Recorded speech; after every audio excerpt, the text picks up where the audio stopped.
ಮಾನ್ಯ ನಾಗರಿಕರಲ್ಲಿ ನಿಮ್ಮ ಜನಪ್ರತಿನಿಧಿಯಿಂದ ಒಂದು ವಿನಂತಿ. ನಿಮ್ಮ ಮುನ್ಸಿಪಾಲಿಟಿಯ ಕಸದ ನಿರ್ವಹಣೆಗೆ ಒಂದು ಹೊಸ ಪದ್ಧತಿಯನ್ನ ವೈಜ್ಞಾನಿಕವಾಗಿ ಅಳವಡಿಸಿಕೊಂಡಿದೆ. ಈ ಕಾರ್ಯತಂತ್ರವನ್ನ ಯಶಸ್ವಿಗೊಳಿಸೋದಕ್ಕೆ ಸಾರ್ವಜನಿಕರ ಅಂದ್ರೆ ನಿಮ್ಮೆಲ್ಲರ ಸಹಕಾರ ಬಹು ಮುಖ್ಯ. ಮೊದಲನೇದು, ಕೊಳೆಯೋ ಕಸ ಮತ್ತು ಕೊಳೆಯದ ಕಸಗಳನ್ನ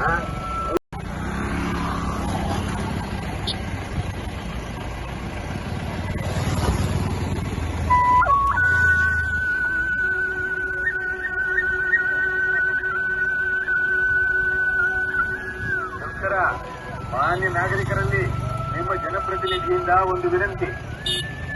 ನಿಮ್ಮ ಮುನ್ಸಿಪಾಲಿಟಿಯ ಕಸದ ನಿರ್ವಹಣೆಗೆ ಒಂದು ಹೊಸ ಪದ್ಧತಿಯನ್ನ ವೈಜ್ಞಾನಿಕವಾಗಿ ಅಳವಡಿಸಿಕೊಂಡಿದೆ.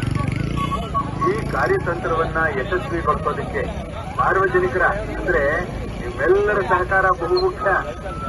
ಮೊದಲನೇದು, ಕೊಳೆಯೋ ಕಸ ಮತ್ತು ಕೊಳೆಯದ ಕಸಗಳನ್ನ